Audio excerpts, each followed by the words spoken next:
The days are numbered for a historic house in Ramsay. So last week here on The Eye Opener, the head of Heritage Calgary told us about the MLAN residence impending demolition.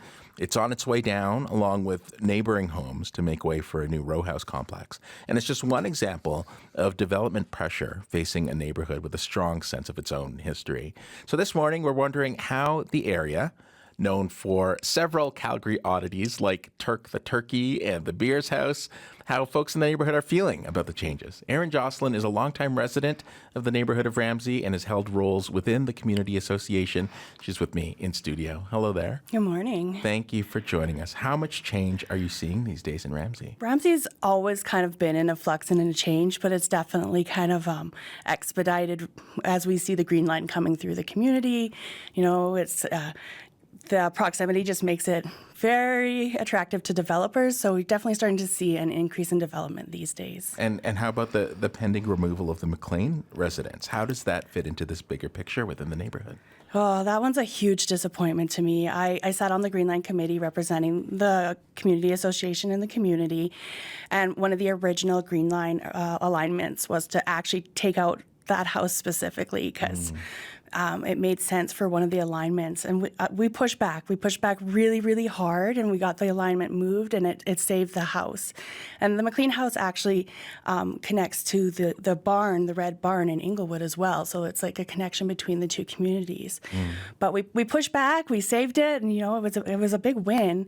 And then here we are a couple of years later seeing a developer just ready to take it out like it has no value. For folks that aren't familiar with your neighborhood, how do you describe it to people? We struggled with this. Ramsay always struggles with describing itself because it's a little piece of magic. There's a little blend of funkiness.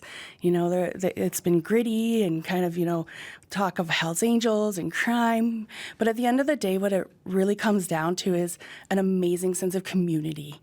And the fact that, like, you know your neighbors. You live in inner city Calgary, but, like, I know my neighbors. If something's happening, we know who to reach out. If a dog gets lost, we know whose dog it is and where to take it home. So, you know, it's this magic that we always struggle to capture and put into words of what it means to actually live in that neighborhood. It sounds like it's hard to capture because there's a lot of things that are cool about it, right?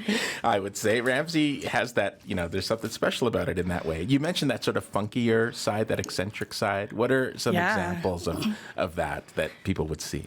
Ramsay went through, and sadly we're starting to lose it as we gentrify, but because it was kind of gritty and the rents were a little cheaper, it was a little undesirable. It attracted the artist crowd, right? Those that were really creative. And you still see that. In Ramsay, you can get away with painting your house a funky color, and everybody, instead of, you know, getting irate and being like, it doesn't match, it actually challenges others to step up and do creative things.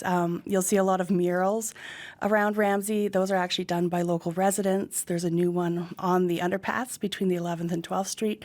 So designed by Ramsayite, painted by Ramsay residents. So, yeah, you'll just see a lot of that kind of stuff that wouldn't kind of be encouraged in other neighborhoods. But you're saying that side of Ramsay sort of under threat now?